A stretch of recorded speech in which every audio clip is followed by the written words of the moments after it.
Oui, entrez. Et qu'y a-t-il, sergent? C'est une jeune femme, monsieur, au sujet du chauffeur d'Harrogate. Elle dit qu'elle a des révélations à faire. Des révélations? Elle dit que c'est important, mais elle insiste pour parler à l'officier chargé de cette affaire. Ah, ben c'est bien, sergent, faites-la entrer. Tout de suite, monsieur.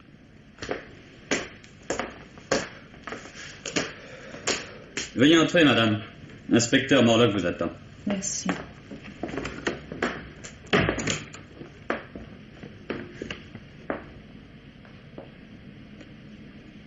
Bonjour, monsieur l'inspecteur. Bonjour. Madame? Anderson. Joyce Anderson. Institutrice à Watford. Asseyez-vous, madame Anderson, je vous en prie. Merci. Vous avez, paraît-il, des révélations à faire concernant l'accident d'Harrogate? En effet, oui. Eh bien, je vous écoute, madame. Bien, c'est difficile, monsieur l'inspecteur. J'ai terriblement peur. Oh, pas ici, tout de même. Pas dans les locaux de Scotland Yard. Non, bien sûr, non. D'ailleurs, ce n'est pas pour moi que j'ai peur, c'est pour mon mari. Ah. Eh bien, dans ce cas, procédons par ordre et commencez par me dire qui est votre mari, voulez-vous? Oui. Si vous le permettez, je vais prendre quelques notes. Oui. Larry Anderson, représentant de Smith & Brown, matériel de jardinage. Mon mari a été grièvement blessé durant la guerre... Ah bah oui, mon mari est de 20 ans mon aîné. Ah, bon. Il a 52 ans. Et si je vous parle de cette blessure, c'est que elle compte pour beaucoup dans son comportement actuel. Oui, c'est un homme traumatisé qui n'a jamais retrouvé entièrement son équilibre moral. Oh, il est très doux, très très bon et en parfaite condition physique, mais il devient littéralement pris de panique devant la moindre responsabilité. C'est chez Smith & Brown, par exemple, où son travail est pourtant apprécié. Eh bien, il refuse systématiquement tout avancement. C'est un grand enfant, en quelque sorte, et qui ne demande rien d'autre que de vivre tranquillement au milieu de ses habitudes. Mais il y a longtemps que vous êtes marié? 8 ans. Ah. Et j'ai épousé Larry pour ne plus vivre seul et parce que je savais qu'il serait un compagnon et un ami. Où notre vie est simple et heureuse et je ne m'étais pas trompée. Enfin, notre vie a été simple jusqu'à il y a 5 semaines, jusqu'au lendemain de cet affreux accident. Je vous écoute, madame Anderson. Eh bien, mon mari a été le témoin de cet accident. Ah. La voiture du chauffeur l'a dépassé à toute vitesse, juste à l'entrée d'Harrogate. Oui. Et quelques secondes plus tard, il a entendu freiner à mort. Quand il est arrivé derrière la voiture, le conducteur était déjà penché vers les corps de la femme et de l'enfant qu'il venait de renverser. Mon mari a voulu s'approcher, mais l'homme l'a repoussé brutalement en disant qu'il n'y avait plus rien à faire, que la femme était dans son tort et que le mieux était de déguerpir. Oui. Mon mari a protesté, bien entendu, et il a braqué sa lampe sur le visage de l'homme. Celui-ci est alors devenu comme fou et il a sorti un revolver. Continuez, je vous en prie. Il a obligé mon mari à remonter dans sa voiture, lui conseillant de se taire s'il tenait à la vie.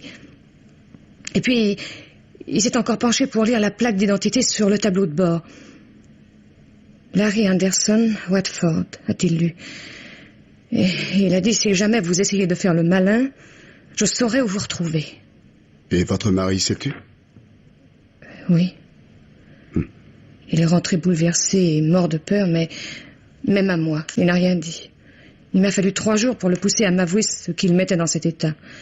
Et lorsque j'ai parlé d'aller trouver la police, il s'est littéralement dressé contre moi. Et il disait que de toute façon, on ne pouvait plus rien pour les victimes, mais que lui tenait à sa vie et à sa tranquillité.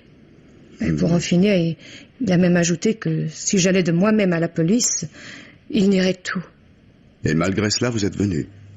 Oui, poussé par un rebondissement inattendu, oui. Ah. Car avant-hier, dans le journal, mon mari est tombé sur la photographie de l'homme d'Harrogate, dans la rubrique des mariages. Mais c'est inattendu, en effet. Et de qui s'agit-il? Vous devez me le dire, madame Anderson. Vous vous en rendez bien compte. D'ailleurs, vous êtes venu pour cela, je suppose. Oui, bien sûr. Il s'agit de Melvin Davis. Qu'est-ce que vous dites? Vous le connaissez, n'est-ce pas? Si je le connais? Il y a des années que nous essayons de le coincer. Ah, Et nous commencions même à désespérer car l'homme est en train de s'acheter une conduite, comme on dit. Ah, sans exagération, Madame Anderson, le garde va vous devoir une fière chandelle.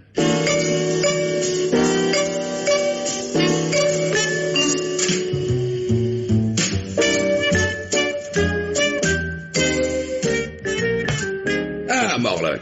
Alors, Rien à faire, monsieur. Anderson ne parlera pas. D'accord avec sa femme, je me suis fait passer pour le père de l'un de ses élèves et nous avons pris le thé tous les trois. Mais en vain. vous avez parlé de l'accident? Eh oui, j'en ai profité pour glisser une tirade sur les devoirs de tout bon citoyen, mais rien n'y a fait. Anderson s'est troublé, il a bafouillé quelques vagues excuses et nous a laissés. Bon, cet homme est littéralement mort de peur. Et si sa femme n'a pas pu le convaincre de témoigner, personne n'y parviendra. Autrement dit, vous n'êtes guère plus avancé qu'avant. Mais tout de même, nous connaissons l'assassin. Le meurtrier, Morlock, le meurtrier. Et même involontaire, ne l'oubliez pas. Mais pour moi, monsieur, un meurtrier qui prend la fuite devient un assassin. Et quand il s'agit de Melvin Davis, c'est doublement vrai. Méfiez-vous, mon cher. Je sais bien que Davis vous a déjà donné pas mal de fil à retordre, mais ce n'est pas une raison pour le charger sans preuve. D'autre part, et s'il est effectivement l'homme d'Harrogate, j'ai bien peur que vous n'arriviez très tard. Vous pensez bien qu'en 5 semaines, il a eu le temps de se forger un alibi et de faire réparer discrètement sa voiture. Pour un homme comme lui, c'est l'enfance de l'art. Je ne comprends pas très bien, monsieur. À vous entendre, on croirait que vous me conseillez d'abandonner. Pourquoi ne m'accusez-vous pas de vouloir protéger Davis pendant que vous y êtes? Ce que je veux, c'est que vous avanciez sur la pointe des pieds sans risquer de lui mettre la puce à l'oreille. Revoyez Anderson. Au besoin, dites-lui qui vous êtes et essayez de l'intimider. Sans son témoignage, nous ne pouvons absolument rien, ne l'oubliez pas. C'est tout pour l'instant.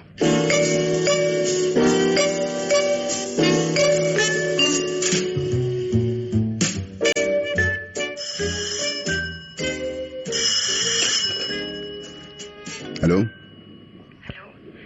L'inspecteur Morlock. Lui-même. Ici Joyce Anderson. Bonjour, monsieur l'inspecteur. Oh, bonjour, Madame Anderson. Comment allez-vous? Oh, plutôt mal. J'aurais besoin de vous voir. Mais je n'ose plus aller jusqu'au yard. Voilà, je viens de recevoir une lettre de menace.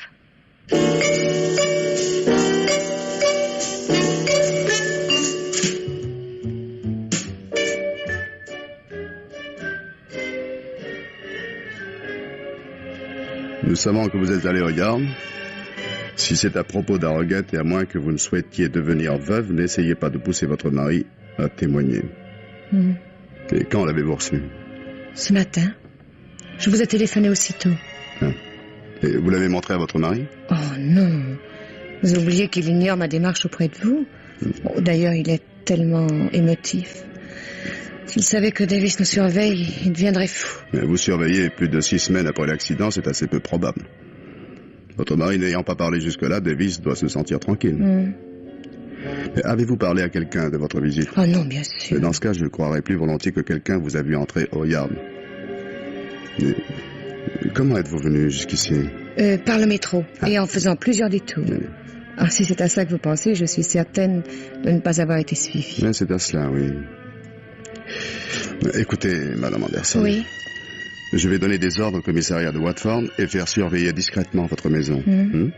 Si Davis ou quelqu'un de sa bande vient traîner dans les parages, ce sera pour moi un excellent prétexte. Car jusqu'à présent, et pour ne pas risquer de lui donner l'éveil, mon chef ne veut pas que je lui rende visite. Mais peut-être a-t-il raison, non? Jusque-là, oui, peut-être. Mais après cette lettre, j'espère bien qu'il va me laisser agir. Non, cessez de vous inquiéter, je vous en prie. Et faites-moi confiance. J'ai confiance en vous, monsieur l'inspecteur. Mais je vous avoue qu'il me serait difficile de ne pas m'inquiéter. Mais voulez-vous que nous nous retrouvions ici demain à la même heure? Peut-être aurais-je de quoi vous rassurer un peu. J'ai bien peur que ce ne soit difficile, malheureusement. J'ai mon travail d'abord et puis... Oui, je comprends. Et d'ailleurs, pour être franc, je dois avouer que je pensais davantage au plaisir de vous rencontrer que des questions de service. Oh, vous n'auriez pas dû dire cela, inspecteur. Je suis très attachée à mon mari et je n'ai jamais eu aucun goût pour les aventures. Non, je n'en doute pas un instant, Madame Anderson. Et je vous demande pardon. Puis-je encore compter sur votre appui, monsieur l'inspecteur? Si je ne l'avais pas provoqué, je trouverais cette question très blessante, vous savez.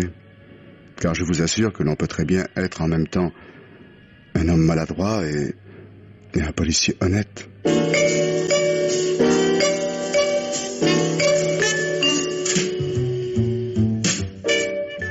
Entrez, inspecteur, asseyez-vous.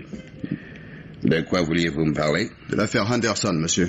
Encore? Madame Henderson vient de recevoir une seconde lettre anonyme. Ah. Et que dit-elle? Mais ceci. Puisque vous n'avez pas tenu compte de notre avertissement, tant pis pour votre mari, c'est vous qui le condamnez. Moi. C'est une suite logique à la première lettre, mais qui n'apporte rien de nouveau. Qu'espérez-vous en tirer? J'aimerais tenter une expérience, monsieur. Je voudrais mettre brusquement cette lettre sous le nez de Melvin Davis. Pourquoi plus spécialement sous son nez à lui? Mais il me semble que... Il vous semble mal, inspecteur, et je serais curieux de savoir ce qui dans cette lettre vous paraît incriminer Davis. Mais enfin, monsieur, madame Henderson... Non, écoutez, Morlock. Je comprends fort bien que vous soyez sensible au charme de cette jeune femme, et je regrette sincèrement pour vous qu'elle soit déjà mariée. Cela dit, nous avons fait pour elle bien plus que nous n'aurions dû, et je ne puis vous autoriser à perdre davantage de temps. Mais si vous ne croyez pas à ces menaces... Je crois à 2 lettres parfaitement anonymes, un point c'est tout. Pour peu que votre Madame Henderson ait parlé de sa visite à quelqu'un et que la nouvelle ait fait le tour du quartier, ces lettres peuvent très bien être l'œuvre d'un mauvais plaisant. La police de Watford a surveillé la maison et le quartier pendant 8 jours sans mettre la main sur le moindre rôdeur. Je ne vois pas d'inconvénient à ce qu'elle continue, mais Scotland Yard a autre chose à faire. Et les 2 morts d'Harrogate? Obtenez le témoignage d'Henderson et nous en reparlons. Légalement, et vous le savez aussi bien que moi, celui de sa femme ne signifie rien. D'ailleurs, je commence à me demander si ce n'est pas elle-même qui souffre d'une maladie de la persécution. Vous n'avez pas le droit de parler ainsi. Je suis votre chef et j'ai tous les droits, inspecteur. Y compris celui de vous renvoyer dans votre bureau pour y chercher un peu de sang-froid. Vous pouvez disposer, c'est tout. Très bien, monsieur. Morlock. Monsieur.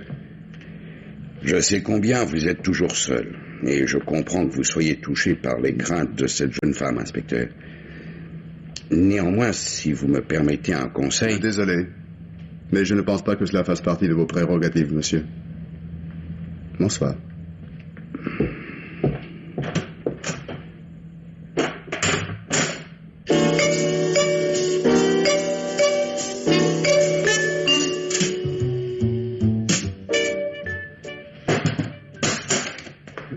Pardonnez-moi de ne pas m'être fait annoncer, monsieur, mais je ne pouvais pas attendre. Que se passe-t-il, inspecteur? Madame Henderson est dans mon bureau, et... Non, je vous en prie, laissez-moi parler. Je lui avais demandé de passer me voir afin que nous mettions au point une nouvelle rencontre avec son mari. Or, pendant que nous parlions, un appel est arrivé du commissariat de Watford. Larry Henderson vient d'être assassiné d'une balle en pleine tête, monsieur.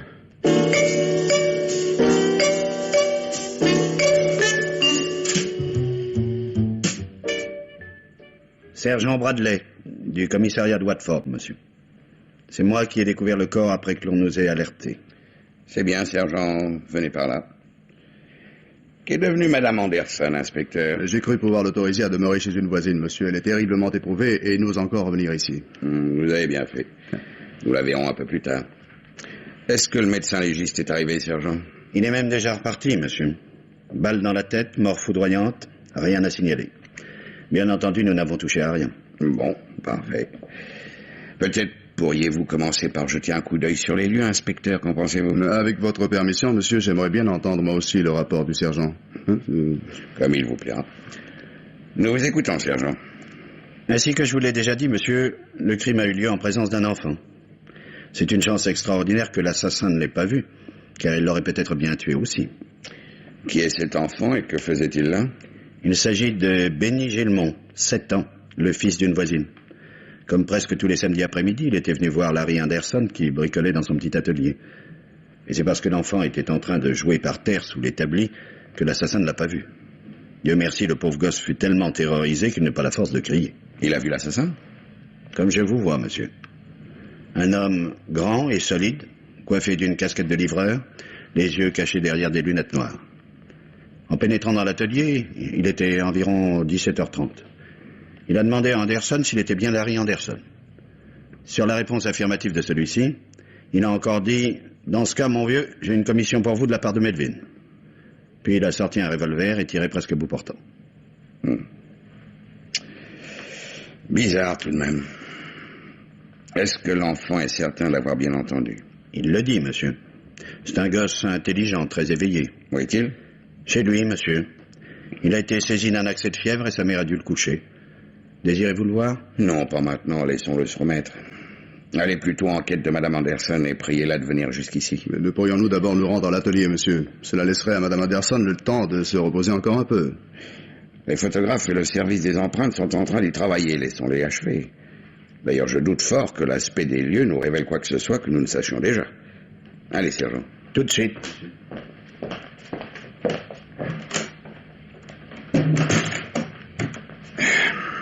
Que pensez-vous de tout cela, monsieur? Considérez-vous toujours que l'imagination de Madame Anderson soit excessive? Il peut m'arriver d'être entêté, Morlock, mais tout de même pas à ce point-là. Heureux de vous l'entendre dire, monsieur. Ce qui m'intrigue le plus dans toute cette histoire, c'est ce tueur qui éprouve le besoin de dire le nom de celui qui l'envoie. Même s'il se croyait seul, c'est tout de même un risque bien inutile. Mais sincèrement, je ne vois pas où est le risque. Se croyant seul et certain de tuer sa victime, il s'est offert ce plaisir morbide et voilà tout. Oui, peut-être. Puis-je espérer que vous me confierez la conduite de cette enquête, monsieur?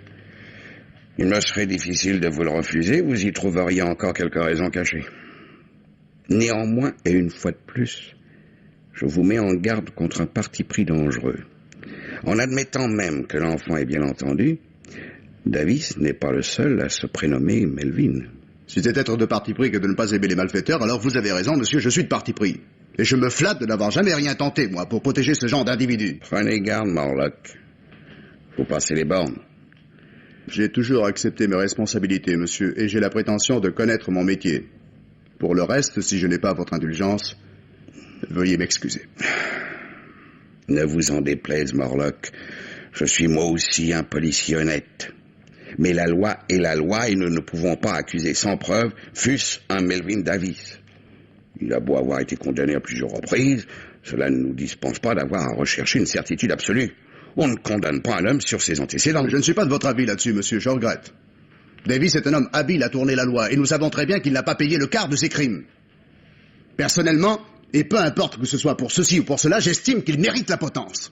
Dans ce cas, il est heureux que vous ne soyez que policier et que vous n'ayez pas à rendre la justice, inspecteur. Et je vous signale... Madame Anderson est ici, monsieur. C'est bien, sergent, faites-la entrer et allez voir où en sont les autres. À vos ordres, monsieur.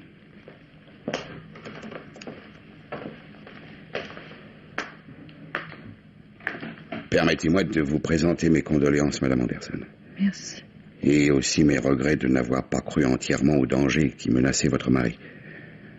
Malheureusement pour lui, et en l'absence de son témoignage, nous ne pouvions faire davantage. En refusant de dévoiler ce qu'il savait de cet accident, votre mari nous liait les mains et se condamnait lui-même. Je le sais, monsieur le superintendant. Je ne fais nul reproche à la police. Asseyez-vous, madame, je vous en prie. Merci. Je ne vous importunerai pas longtemps, mais je voudrais revenir sur quelques détails concernant l'accident d'Harrogate et les lettres de menace. Vous avez rapporté à l'inspecteur Morlock, par exemple, que votre mari s'était affolé en reconnaissant la photographie de Melvin Davis dans le journal. Oui. Mais l'accident datait de 5 semaines déjà, et les journaux avaient annoncé l'échec de l'enquête. Pourquoi cet affolement, à votre avis? Bien, mon mari ne s'était jamais complètement remis de la blessure reçue à la guerre, monsieur. C'était un homme craintif et exagérément sensible. D'autre part, il ne pouvait oublier ce revolver que Davis avait braqué sur lui. Il disait que cet homme était un tueur, et il y pensait sans cesse. L'inspecteur Morlock a d'ailleurs eu l'occasion de constater cette nervosité et cette peur. Oui, il me l'a rapporté, oui. Et puis je vous demandais maintenant ce que vous comptez faire, Madame Anderson. Est-ce que vous avez l'intention de porter plainte directement contre Melvin Davis? Mais oui, bien sûr. Pourquoi pourrais-je ne pas le faire? Oui, justement. Et mon devoir est de vous mettre en garde. Pour l'instant, nous sommes très loin de détenir des preuves irréfutables et nos présomptions ne seraient pas suffisantes pour convaincre un jury. Oui. Votre mari ne pouvant plus témoigner au sujet de l'accident, il nous reste 2 lettres anonymes et un prénom entendu par un enfant. Oui. Avec cela seul, l'avocat de Davis aurait tôt fait de disculper son client. Et vous risqueriez même par-dessus le marché d'avoir à payer les dommages et intérêts qu'il ne manquerait pas de réclamer. Oh, ce serait un comble. Je vous en prie, inspecteur. Les lois sont ainsi faites et vous savez très bien que j'ai raison.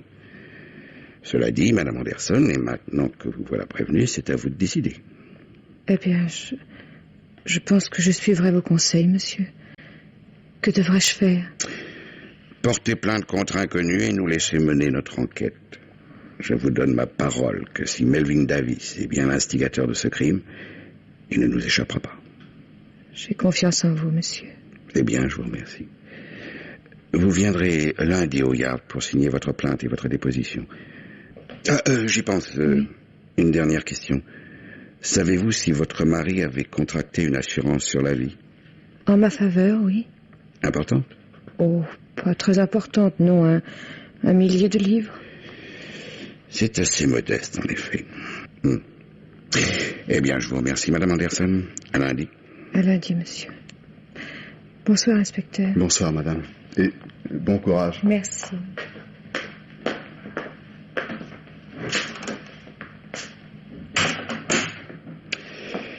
Eh bien, je crois le moment venu d'aller jeter un coup d'œil sur les lieux du crime, inspecteur. Auparavant, cependant, notez de faire procéder rapidement aux petites formalités habituelles. Réputation, compte en banque, dettes éventuelles, etc., etc.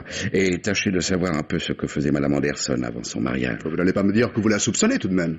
Mais non, bien sûr. On ne fait pas tuer un mari pour toucher une assurance de 1000 livres. Si cela était d'ailleurs, elle se serait bien gardée de venir trouver la police. Mais dans ce cas, je ne comprends pas pourquoi vous désirez enquêter sur elle. Une simple routine, rassurez-vous. Je suis persuadé que nous n'obtiendrons que des renseignements excellents et j'en suis ravi pour vous. Pour moi? Cette jeune femme est tout à fait charmante et je comprends qu'elle vous émeut. Il vous faudra sans doute laisser passer un peu de temps. Enfin, Madame Anderson est une femme libre maintenant.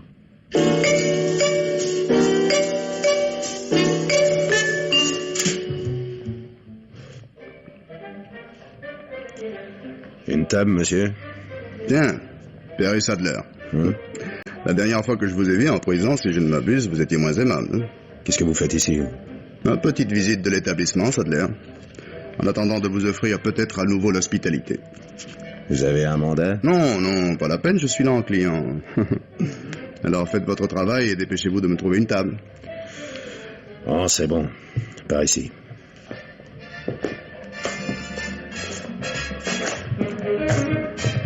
Voilà. Merci, Perry.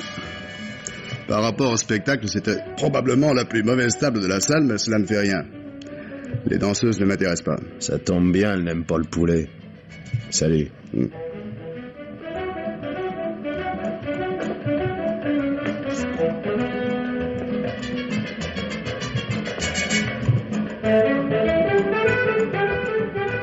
Bonsoir, inspecteur. Tiens, bonsoir, mademoiselle Cockburn. C'est gentil de nous rendre visite. Comment trouvez-vous l'endroit? Pas mal. Je m'attendais à quelque chose de plus tapageur. On a toujours tort de se faire des idées. Melvin aussi, lui, a beaucoup changé. Mais je sais qu'il essaie de le faire croire, oui. Allons, ne vous faites pas plus méchant que vous n'êtes, inspecteur.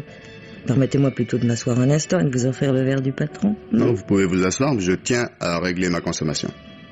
Ah bah tant pis, j'insiste pas.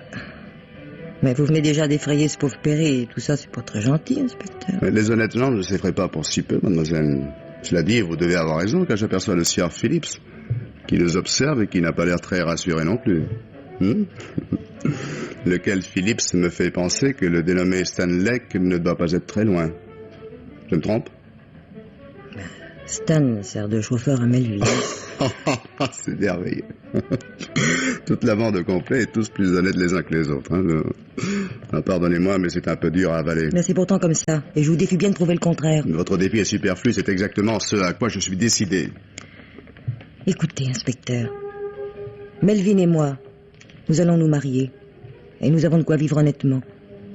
Melvin a peut-être suivi de mauvais chemins dans le temps, mais il a payé. Quant à moi, je n'ai pas toujours été irréprochable non plus, mais je vous jure bien que j'ai tout fait pour m'en sortir. Et maintenant, c'est chose faite. Et je veux plus rien d'autre que vivre tranquillement et sans histoire. Ah, c'est touchant. On se fait une petite fortune en attaquant une bijouterie par-ci et quelques banques par-là. On s'acquitte en concédant quelques années de prison et l'on finit dans la peau d'un brave commerçant. Encore un peu, je ne désespère pas de le voir s'adonner au jardinage, votre fiancé. J'ai bien peur qu'il me soit impossible de parler avec vous, inspecteur. Je sais pas d'où vous vient tant de hargne. Mais franchement, je vous envie pas. Je ne tiens pas à être envié par des gens de votre espèce, mademoiselle. Maintenant, conduisez-moi auprès de Davis. Eh ben, je sais pas s'il est là. Moi, je sais qu'il y est, je vous conseille vivement de me montrer le chemin. Ah ben, très bien, suivez-moi.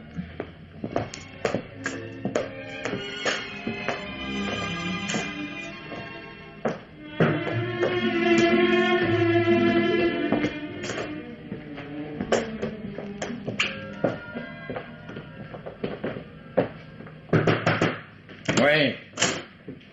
Une visite, Melvin. Inspecteur Morlock. Tiens, charmante surprise. Laisse-nous, Perry, veux-tu? Et toi aussi, chérie. Vous ne voulez vraiment pas que je reste, patron? Non, non, c'est pas la peine. Mais ne t'éloigne pas trop tout de même. Comptez sur moi. Content de vous voir, inspecteur, sincèrement. À condition qu'il s'agisse d'une visite amicale, bien entendu. Et vous rêvez, mon pauvre Davis. Je sais bien que l'on parle maintenant de vous et de votre mariage dans la rubrique dite mondaine, mais tout de même. Quoi, tout de même? Où voulez-vous en venir? Eh bien, je ne sais pas, moi. Disons... à Roguette, par exemple. Vous connaissez? Pourquoi? Mais je crois que vous connaissez. Sinon, je me demande bien pourquoi le simple nom de cette petite ville vous ferait pâlir. Si je pâlis, c'est que je me méfie de vos salades. Et que je me demande ce que vous avez encore bien pu inventer. Alors, si vous avez des questions à me poser, faites-le franchement. Et n'oubliez pas que je suis ici chez moi et que je pourrais très bien ne pas vous répondre. Ah, le bonheur, Melvin, je vous préfère ainsi. Connaissez-vous Watford? Monsieur Davis. Watford. Watford, oui. Cette petite ville de proche banlieue où vous avez fait assassiner Larry Henderson. Et vous devriez ramasser votre cigare, Davis. Il va brûler votre joli tapis. Non, vous voulez répéter, s'il vous plaît? Non, je vous demandais si vous connaissiez personnellement le quartier où vous avez fait assassiner Larry Henderson. Alors j'ai bien entendu. Vous m'accusez du meurtre d'un bonhomme dont je ne sais rien d'autre que ce qu'en disent les journaux. C'est bien ça? C'est bien ça, Melvin. Allez, tirez-vous, inspecteur. Tirez-vous avant que je vous casse la gueule. Vous auriez tort, ce serait un aveu. Mais l'aveu de quoi, bon Dieu? De votre crime, pardi. Bon sang, bonsoir, non, c'est pas possible. J'ai pourtant pas bu plus que d'habitude. Mais qu'est-ce que ça veut dire, tout ça? Vous devenez dingue ou quoi? Et d'abord, qu'est-ce que c'est que ce bonhomme? Et pourquoi je l'aurais fait rectifier, hein? Pour l'empêcher de témoigner, tout simplement. Mais de témoigner sur quoi? Sur l'accident d'Harrogate où vous avez tué une femme et son enfant.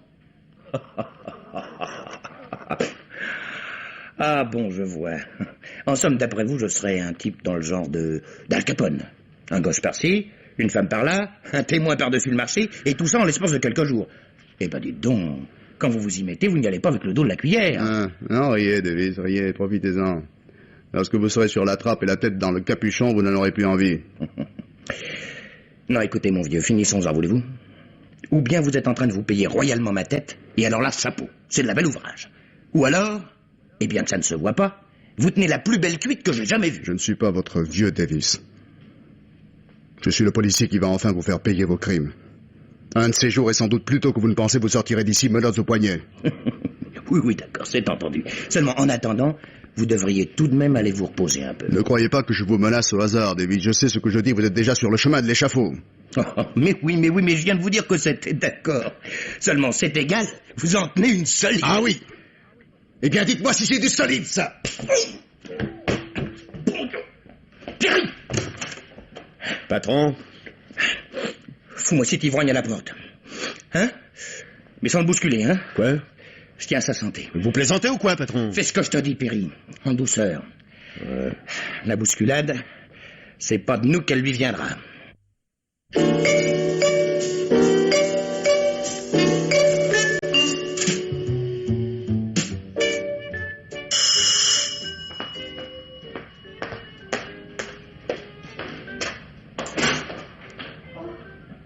Monsieur le superintendant. Bonsoir, Madame Anderson. Pardonnez-moi de vous déranger, mais je souhaitais parler quelques instants avec vous. Mais vous ne me dérangez pas, monsieur, entrez. Entrez,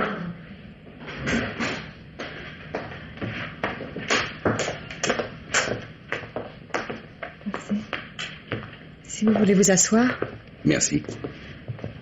Que se passe-t-il, monsieur? Quelque chose de nouveau? Rien en ce qui concerne la mort de votre mari, non. Mais l'inspecteur Morlock m'inquiète. Ah. Et je me demande sérieusement s'il n'est pas en train de perdre la tête. Mais est-ce à cause de sa visite chez Melvin Davis que vous dites cela? Vous êtes au courant? Oui, l'inspecteur était ici il y a 1 heure à peine, monsieur. Il est venu m'annoncer son départ et me dire au revoir. Que vous a-t-il dit exactement? Bien que vous lui aviez retiré l'enquête concernant mon mari, mais qu'il avait alors demandé un congé et décidé de continuer pour son compte. Du côté d'Harrogate, m'a-t-il dit. C'est tout? Mais oui, monsieur. N'aurait-il pas ajouté par hasard qu'il me soupçonnait de vouloir protéger Melvin Davis? Oh non, non, non, pas du tout, non. Non, il m'a simplement dit qu'il ne comprenait pas votre attitude. Bon, admettons. Vous a-t-il dit aussi qu'il avait frappé Melvin Davis? Sans me donner de détails, oui. Davis est venu au yard ce matin et j'ai eu toutes les peines du monde pour l'empêcher de porter plainte. Ah. S'il l'avait fait, ça aurait été pour Morlock une mise à pied définitive. Enfin, pourquoi a-t-il fait ça? Me permettez-vous de vous dire le fond de ma pensée, madame? Oh, oui, bien sûr, je vous en prie, monsieur. Eh bien, j'ai dans l'idée que le comportement de Morlock dans toute cette affaire tient essentiellement à ce qu'il est amoureux de vous. Ah. Pour ne rien vous cacher, monsieur, c'est aussi pour m'annoncer cela qu'il est venu tout à l'heure. Oh, je l'avais deviné depuis longtemps, remarquez, mais j'avais toujours fait en sorte de ne pas l'encourager. Et maintenant? J'étais très attachée à mon mari. Et sa mort est encore toute récente. J'ai dit à l'inspecteur Marlock, et c'est la vérité, que je me sentais bien incapable pour l'instant de tomber amoureuse de qui que ce soit. Lui avez-vous interdit de vous revoir? Oh, pas interdit, non, mais je lui ai demandé d'espacer ses visites. Bon. Eh bien, je souhaite tout de même qu'il vous désobéisse, Madame Anderson. Car je ne vois réellement que vous pour lui parler et essayer de le freiner un peu. S'il continue et s'il commet d'autres bêtises, il finira par devoir quitter la police. Seriez-vous d'accord pour lui parler s'il revenait vous voir? Oh, je veux bien essayer, mais je crains que ce ne soit difficile. L'inspecteur est peut-être poussé par un désir excessif de venger la mort de mon mari, mais enfin... Melvin Davis est tout de même un malfaiteur notoire, non? Il l'a été, certes. Mais il est pour l'instant parfaitement en règle vis-à-vis de la justice. D'autre part, il n'a jamais été impliqué dans aucune affaire de meurtre, et je le vois mal commençant maintenant. Sa boîte de nuit est florissante, il va se marier, il paye ses impôts. En vérité, je ne serais pas étonné qu'il ait vraiment décidé de se tenir tranquille. Oui, peut-être avez-vous raison, monsieur, je ne sais pas. Si l'inspecteur revient me voir, j'essaierai de lui parler.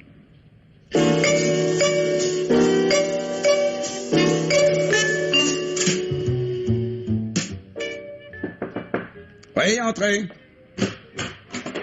Tiens, Morlock, je vous croyais en vacances pour au moins 8 jours encore.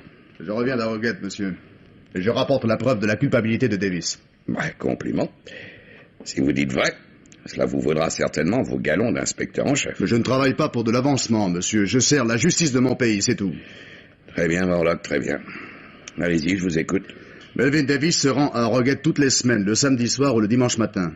Il est donc certain qu'Anderson n'avait pas menti et qu'il s'y trouvait bien le soir de l'accident. Certain. C'est cela votre preuve? Mais ma preuve ne concerne pas l'accident. Il s'agit d'un autre délit, lequel va nous permettre d'arrêter Davis séance tenante. Un autre délit? Oui, monsieur. À moins que je ne me sois trompé et que Davis n'ait pas encore épousé Barbara Cockburn. Il l'a épousée la semaine dernière. Ah. Certains journaux lui ont même accordé la première page. Eh bien, ils n'auront plus qu'à recommencer demain quand ils sauront que ce mariage est nul et que Davis était déjà marié. Bigame? Oui, monsieur, bigame. La vraie Madame Davis est une pauvre femme qui a complètement perdu la raison il y a plus de 20 ans. Et qui est internée à Harrogate? Pas internée, monsieur, non. Si sa femme était pensionnaire de l'établissement régulier, Davis n'aurait pas osé se marier publiquement. Vous ne voulez tout de même pas dire qu'il la séquestre depuis 20 ans? Chez une ancienne infirmière d'Harrogate qui vit dans un petit cottage et qui s'occupe de la malade, si. Une brave femme assez naïve et dévouée pour que Davis ait osé lui annoncer son mariage et obtenir son silence. Ainsi que je vous l'ai dit, il va là-bas une fois par semaine. Depuis 20 ans? Il paraît. La vieille affirme que Davis l'a d'abord fait soigner par les meilleurs spécialistes, mais qu'il est absolument incurable. Vous l'avez vu? Oui, je l'ai vu. C'est une femme très douce, qui se laisse mener comme une enfant et qui tient des propos absolument incohérents. Elle est bien soignée, mais ne semble pas malheureuse. Et vous appelez cela une séquestration? Mais qu'elle soit bien ou mal traitée, cela n'excuse en rien le crime de bigamie. Mais disons que c'est une circonstance atténuante. La loi interdit à Davis de divorcer d'une malade mentale, mais elle ne l'empêcherait nullement de l'abandonner au fond d'un asile. Mais autrement dit, vous l'excusez. Je ne l'excuse ni le condamne, inspecteur. Ce sera l'affaire du jury. Mais je serais très étonné que celui-ci ne soit pas sensible à sa fidélité envers cette pauvre femme. Et ce n'est pas encore avec cela que vous l'enverrez à la potence. Et les 2 morts d'Harrogate et l'assassinat d'Anderson. À moins que vous ne rapportiez d'autres preuves, je ne vois vraiment pas en quoi la bigamie de Davis démontrerait sa culpabilité dans l'accident et dans le crime. Eh bien, ce sera comme vous dites, monsieur, le jury en décidera. Mais quand il aura entendu le témoignage de Mme Henderson sur l'accident, il ne sera sûrement pas très enclin à l'indulgence. Vous ne feriez pas cela tout de même. Vous n'oseriez pas. Je le ferai. Ce qui compte avec des individus comme Davis, c'est de les mettre hors d'état de nuire. Les juges n'iront sans doute pas jusqu'à la potence, malheureusement, mais je vous jure bien qu'il aura le maximum. Franchement, Morlock, je ne vous comprends pas. Pour abattre Davis, vous faites preuve d'un zèle qui dépasse de très loin la simple conscience professionnelle. Mais peut-être cela vient-il de ce que certains en manquent vraiment trop de zèle. Prenez garde, inspecteur, ma patience a des limites. Mais c'est très bien, monsieur, j'ai terminé. J'attends vos ordres pour les formalités et pour l'arrestation de Davis. Allez-vous-en, Morlock. Ce n'est pas vous qui serez chargé de cela et je ne vous offrirai pas le plaisir d'arrêter Davis. Je vais demander votre mutation dès aujourd'hui. Et d'ici qu'elle me parvienne, vous voudrez bien vous abstenir de me tendre la main.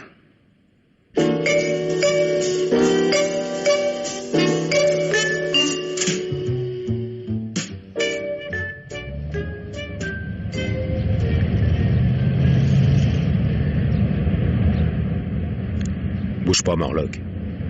Un seul geste et tu glisses sur mon couteau. Mais tuer un policier coûte le maximum, Sadler. Je sais. Et t'occupe pas. Monte.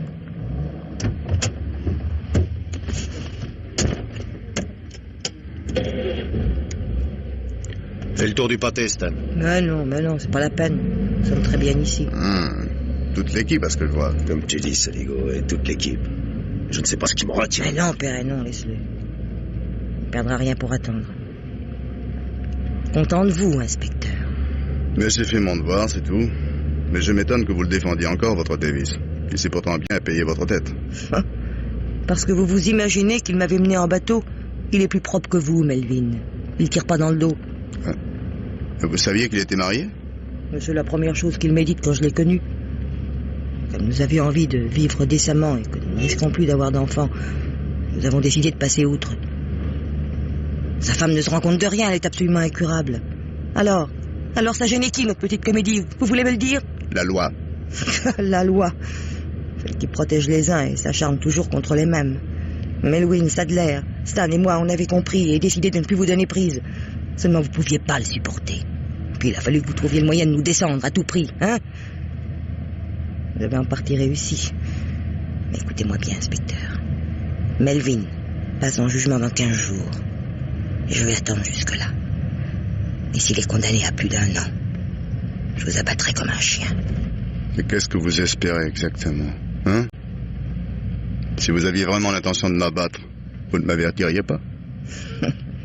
Non, il est vraiment trop bête. Il renonce. Essaie de lui expliquer, Perry. C'est très simple, poulet. Avec Melvin et grâce à lui, nous avions vraiment décidé de travailler régule. Et c'était très possible. Seulement maintenant, quand on aura payé une amende, et c'est probable, et l'avocat, ça risque de devenir très dur. Et si on nous prive du patron pour longtemps par-dessus le marché, on sera cuit. Alors on n'aura plus rien à perdre. Et on me descendra. Réfléchissez bien, Morlock. Personne ici ne comprend rien à votre histoire d'accident et de crime à Watford. Melvin est coupable de bigamie, un point c'est tout. Et son avocat dit qu'il aura droit à de très larges circonstances atténuantes. Mais si vous essayez de lui coller autre chose sur le dos, vous ne connaîtrez jamais le goût de la retraite.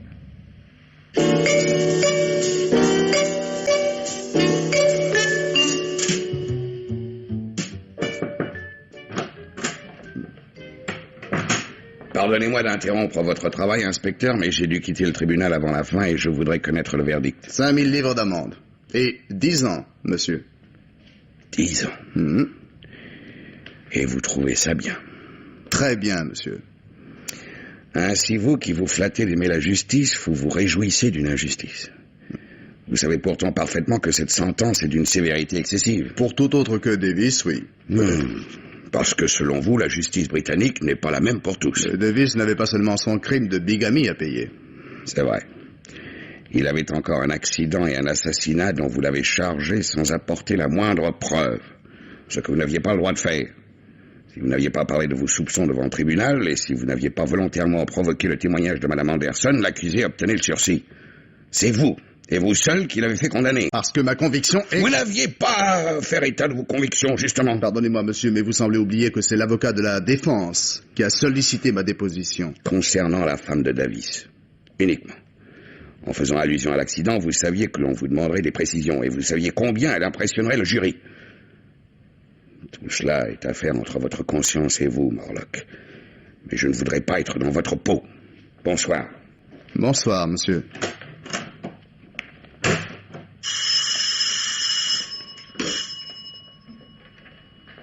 Inspecteur Morlock, j'écoute. Ici Perry Sadler, poulet. Je t'appelle pour te dire que je viens de conduire Barbara à l'hôpital. Dépression nerveuse. Et en quoi cela me regarde-t-il? T'affole pas, je vais te le dire. Comme elle tient absolument à te régler ton compte elle-même, on a décidé de lui laisser ce plaisir. Alors tu vas donc être obligé de patienter un peu. Mais surtout ne t'inquiète pas, hein. Tu seras payé. Comme promis.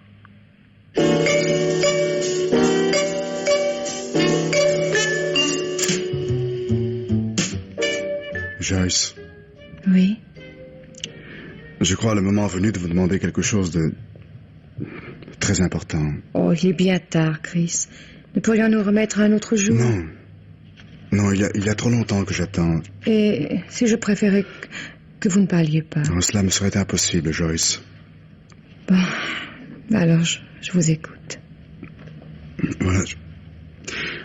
Non, je vous ai dit un jour qu'une femme m'avait fait beaucoup de mal et détourné de toutes les autres. Mais ce que je n'ai pas osé ajouter ce jour-là, c'est que toutes mes préventions sont tombées à l'instant même où vous êtes entré dans mon bureau. Alors, Dieu m'est témoin que je n'ai jamais souhaité la mort de votre mari, et pourtant, dès ce moment, j'ai eu la conviction que tout finirait par devenir possible entre vous et moi. Non, je sais bien que l'heure n'est pas encore venue, que votre deuil n'est pas terminé. Mais enfin, vous connaissez mes sentiments et vous pouvez au moins me répondre, non? Non, dites-moi simplement que vous acceptez de devenir ma femme, Joyce, et j'attendrai tout le temps qu'il faudra. Je suis désolée, Chris. J'aurais préféré que vous ne me parliez pas.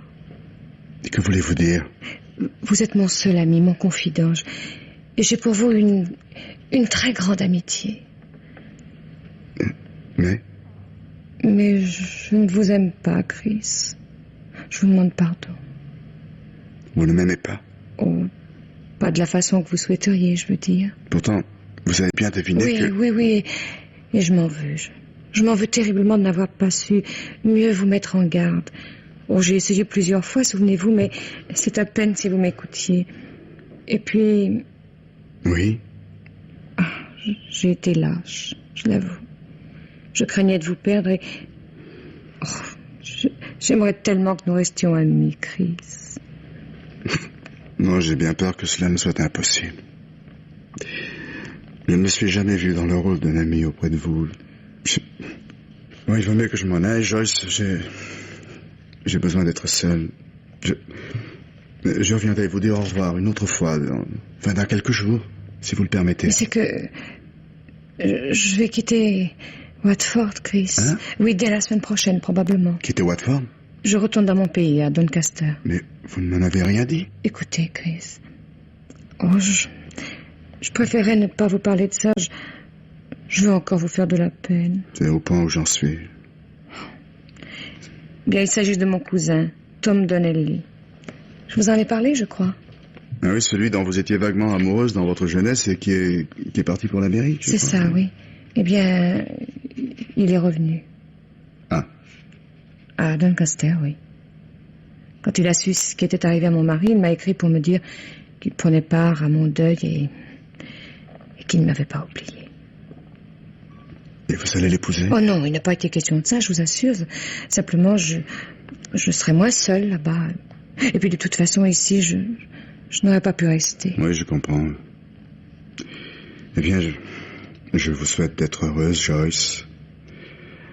Moi, en dépit de tout, j'aurais passé ici des heures que je n'oublierai pas. Chris.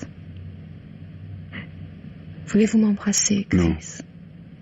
Non, excusez-moi, je pense qu'il vaut mieux pas. Bonne chance, Joyce. Et adieu. Oui.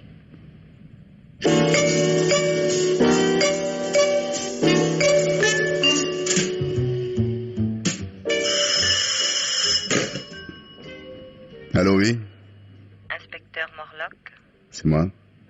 ici Barbara Davis. Ah, vous voulez dire Barbara Cockburn, je suppose. Je viens de quitter l'hôpital, inspecteur. Et je vais tenir ma promesse. C'est très aimable à vous de me prévenir. C'est la moindre des choses. Vous allez mourir, et je tiens beaucoup à ce que vous ayez le temps d'y penser un peu.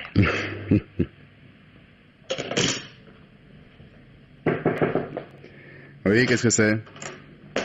Le superintendant Bolton voudrait vous voir dans son bureau, monsieur. C'est bien, j'y vais. Ah, sergent. Oui, monsieur.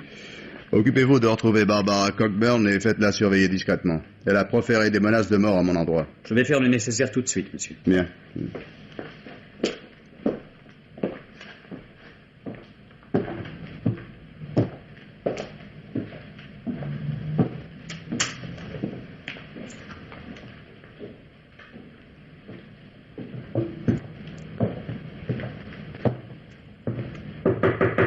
Oui, entrez. Vous avez demandé à me voir, monsieur? Oui. Je viens de recevoir votre mutation. À partir de la semaine prochaine, vous passez sous les ordres du superintendant Cohen. Est-ce tout, monsieur? Non, loin de là. Asseyez-vous. C'est un ordre. Nous n'allons plus nous voir, Morlock, et je préfère qu'il en soit ainsi. Vous savez pourquoi, et je n'y reviendrai pas. Cependant, et afin que cela vous serve, s'il est possible, je vais vous révéler un certain nombre de choses qui devraient vous intéresser. Mais je vais le faire sans ménagement, je vous en préviens. Je vous écoute, monsieur. En raison de votre parti pris et suite à votre comportement au procès Davis, j'avais chargé 2 de vos collègues de reprendre à zéro l'enquête sur l'accident d'Harrogate. Par acquis de conscience et sans trop espérer, je l'avoue. Or, en beaucoup moins de temps qu'il vous en avait fallu pour ne rien découvrir, ils ont retrouvé la voiture du chauffard, qui avait pourtant changé de main, et le nom de son ancien propriétaire. Un certain Larry Anderson de Watford. Qu'est-ce que vous dites? Larry Anderson, parfaitement. C'est lui, et lui tout seul, qui a pris la fuite après avoir écrasé la femme et l'enfant. Vous voulez dire que la présence de Melvin Davis était une invention? Exactement. C'est une coïncidence assez extraordinaire que la femme de Davis ait précisément habité à Harrogate, mais c'est une coïncidence. Mais le meurtre, monsieur. L'assassinat d'Anderson. J'y arrive, mais laissez-moi finir avec l'accident. Si Anderson a provoqué cet accident, c'est qu'il était ivre. Et s'il était ivre, c'est qu'il avait un peu trop fêté les 10 000 livres qu'il venait de gagner au sweepstake. 10 000 livres? Il les avait sur lui au moment de l'accident. Mais comment savez-vous tout cela? Grâce à vos 2 collègues. Ce ne sont pas des justiciers qui échafaudent à partir de leurs convictions, mais des policiers consciencieux qui font leur travail, simplement. Anderson était l'auteur de l'accident. Il était évident que Davis n'avait pu le tuer à ce propos, en admettant que Davis fut toujours l'assassin. Mes inspecteurs sont donc partis pour Doncaster, afin d'interroger à nouveau Mme Anderson. Seulement, et toujours parce que ce sont des policiers consciencieux, ils ont commencé par observer un peu, ce qui leur a permis de découvrir en Joyce Anderson une jeune veuve, pas trop malheureuse, et s'apprêtant à épouser un certain Tom Donnelly. Mais son cousin? Pourquoi son cousin? Son amoureux d'il y a 10 ans, tout simplement, lequel l'avait laissé choir pour l'Amérique. C'est d'ailleurs à la suite de cette déception qu'elle avait quitté Doncaster et accepté d'épouser Anderson. Mais enfin, monsieur, vous ne voulez tout de même pas dire... Mais laissez-moi parler, et vous le saurez ce que je veux dire. Donnelly est rentré d'Amérique il y a quelques mois et sans y avoir fait fortune. Beau garçon, ayant un goût très modéré pour le travail, il s'est inscrit au chômage et vit d'on ne sait trop quoi. Ce qui n'empêche pas d'avoir un compte en banque. Assez modeste en vérité, mais qui se gonfle brusquement d'une somme imposante et toute ronde. 10 000 livres. Interrogé, ce chômeur richissime affirme qu'il s'agit d'un dépôt qu'on lui a confié. Vos collègues s'en vont alors interroger la fiancée, laquelle finit par raconter l'histoire du sweepstake. Coup de téléphone, contrôle, confirmation. Anderson a bien gagné le gros lot. Et il n'y aurait guère que le fisc pour trouver anormal que sa femme en ait hérité. Mais, se demandent mes hommes, pourquoi diable confier une pareille somme à un fiancé qui pourrait très bien être tenté de s'enfuir avec? Vous commencez à entrevoir, Morlock? Continuez, monsieur. Ce dépôt ressemblait fort à un gage, et la confiance de Joyce Anderson était décidément bien grande. Pour être tellement sûre de Donnelly, elle devait sans doute le tenir d'une façon ou d'une autre. Et c'est cette idée qui fit franchir à mes hommes le dernier pas. Risquant le tout pour le tout, ils amènent Donnelly à Watford, lui plantent une casquette de livreur et des lunettes noires, et vont le présenter au petit Benny Gilman, lequel a failli s'évanouir en revoyant l'assassin d'Anderson. Vous y êtes cette fois? Je crois, oui. Attention, inspecteur. Ne vous méprenez pas. Ce Donnelly n'est qu'un pauvre type sans envergure, et qui ne fut qu'un jouet aux mains de votre chère institutrice. À part l'exécution de son mari, seule besogne réservée à son complice, c'est elle qui a tout machiné. C'est impossible. Non, je ne peux pas le croire. Je vous comprends dans un sens. Moi-même qui n'avais pourtant pas vos yeux, j'ai eu du mal. Et en fin de compte, c'est vous qui aviez raison. Votre Joyce Anderson est réellement une femme assez exceptionnelle. Oh, je vous en prie, monsieur. Exceptionnelle d'hypocrisie, de sécheresse de cœur et finalement une fameuse garce, oui. Mais il me faut encore ajouter, pour être complet, que tout cela n'eût peut-être pas été possible sans votre bêtise et votre aveuglement. Car c'est vous, Morlock, et dès le début, qui lui avez permis de réaliser son plan. En face d'un policier lucide, elle n'eût peut-être pas osé aller jusqu'au bout. Mais je ne comprends pas, monsieur. Alors écoutez l'histoire dans son ordre chronologique. C'est votre dernière chance. Un samedi soir, au milieu de la nuit, Larry Anderson rentre chez lui, complètement affolé après avoir écrasé une femme et son enfant. Il raconte tout à sa femme, y compris la raison de son ivresse, les 10 000 livres qu'il vient de gagner. Alors savez-vous quelle est alors la première pensée de celle-ci, Morlock? C'est que si son mari est reconnu pour l'auteur de l'accident, on risque fort de leur reprendre cet argent sous forme de dommages et intérêts. Et cela, pour elle, c'est pire que tout. Elle obtient que son pauvre homme de mari se taise.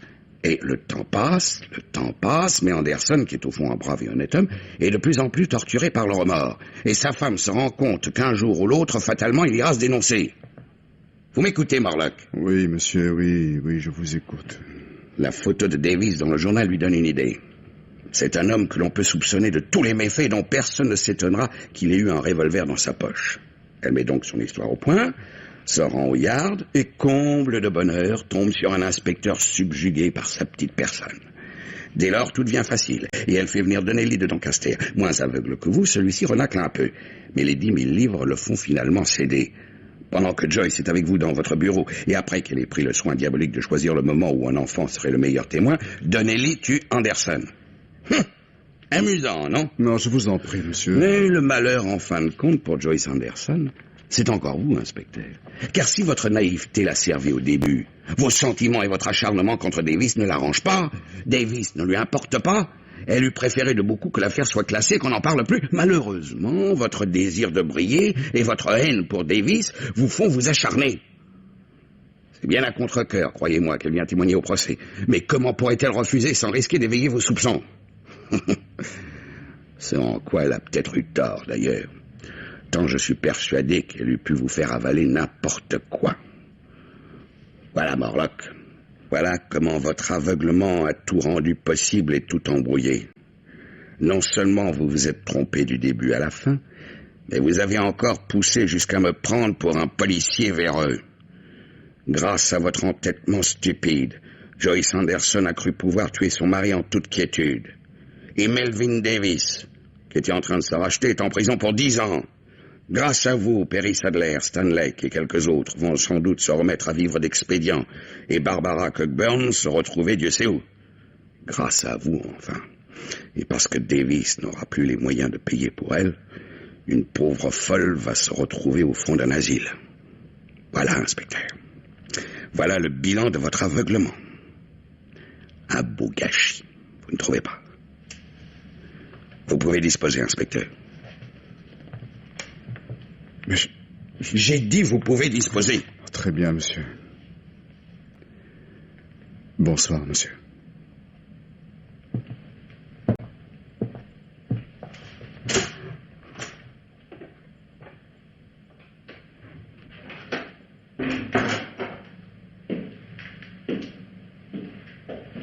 Inspecteur Morlock.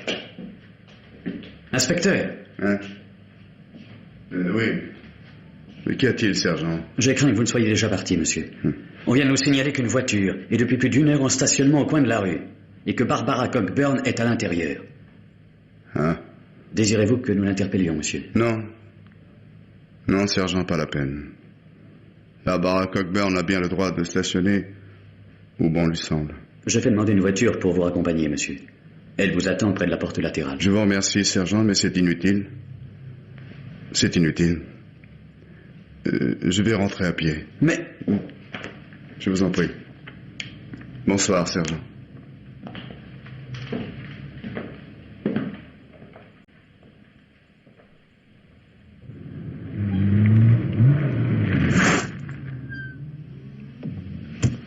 Inspecteur Morlock. Oui. Bonsoir, Barbara. Le sursis est fini, inspecteur. Vous allez payer. Je sais. Ça vous est égal? Cela ne fera pas sortir votre bonhomme de prison, Barbara Cockburn.